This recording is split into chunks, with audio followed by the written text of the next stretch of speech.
राधे राधे दोस्तों। महाभारत काल की कई पौराणिक कथाएं बहुत ही प्रचलित हैं। इनमें हमें महाभारत के बारे में काफी कुछ जानने को मिलता है। धार्मिक ग्रंथ महाभारत के अनुसार उस समय कई श्राप दिए गए थे, जिनमें से 5 श्राप ऐसे हैं जिन्हें आज भी लोग भुगत रहे हैं। महाभारत काल में दिए गए ऐसे श्रापों के बारे में आज हम आपको बताएंगे। लेकिन दोस्तों, उससे पहले मैं आप सभी से हाथ जोड़कर विनती करता हूँ, मेरे चैनल को सब्सक्राइब करके बेल आइकन को जरूर प्रेस कर दीजिएगा। तो चलिए शुरू करते हैं। महाभारत काल के दौरान कर्ण की मृत्यु के बाद महाराजा युधिष्ठिर को पता चला कि कर्ण उनके बड़े भाई थे, जिसके बाद पांडवों को बहुत दुख हुआ और उन्होंने कर्ण का अंतिम संस्कार किया। तभी युधिष्ठिर ने नारी जाति को श्राप दिया था कि कोई भी नारी किसी बात या रहस्य को गोपनीय नहीं रख पाएगी। ये श्राप अभी भी स्त्रियां भुगत रही हैं। महाभारत काल में अश्वत्थामा ने धोखे से पांडव पुत्रों को मार दिया था, जिसके बाद भगवान श्री कृष्ण ने अश्वत्थामा का पीछा किया। वो महर्षि वेदव्यास के आश्रम जा पहुंचे। वहां पर अश्वत्थामा और कुंती पुत्र अर्जुन ने ब्रह्मास्त्र छोड़े। महर्षि वेदव्यास ने दोनों ब्रह्मास्त्र को रोक लिया और वापस लेने को कहा, जिसके बाद अर्जुन ने ब्रह्मास्त्र वापस ले लिया। लेकिन अश्वत्थामा ने ब्रह्मास्त्र अभिमन्यु की पत्नी की ओर कर दिया।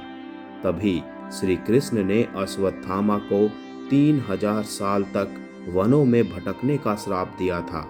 अश्वत्थामा आज भी वनों में भटक रहे हैं। जब अर्जुन स्वर्ग लोक गए थे, उस समय उर्वशी नाम की एक अप्सरा उन्हें देखकर आकर्षित हो गई थी। लेकिन अर्जुन ने उर्वशी को माता बोलकर उनको सम्मान दिया। उर्वशी ने अर्जुन को 1 वर्ष तक नपुंसकता का श्राप दिया।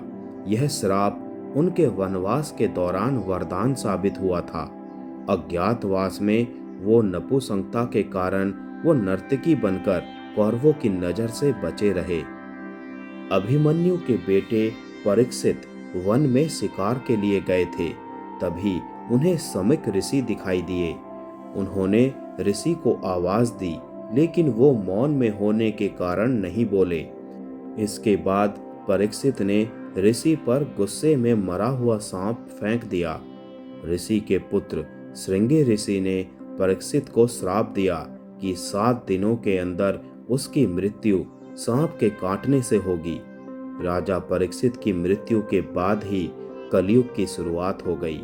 राजा परीक्षित के रहते कलयुग इतना हावी नहीं होता, लेकिन उनकी मृत्यु के बाद कलयुग का असर होने लगा। एक बार राजा ने किसी गलती से किसी और की सजा के लिए मांडव्य ऋषि को सूली पर चढ़ा दिया था, जिसके बाद मांडव्य ऋषि के लंबे समय तक सूली पर लटकने के बाद भी प्राण नहीं गए। बाद में उन्हें राजा ने सूली से उतार दिया। मांडव्य ऋषि यमराज के पास गए और पूछा कि मुझे ये किस बात की सजा मिली। तब यमराज ने बताया कि उन्होंने 12 वर्ष की आयु में कीड़े की पूंछ में सींग चुभोई थी। मांडव्य ऋषि ने कहा कि इतनी छोटी उम्र में किसी को सही गलत की पहचान नहीं होती है।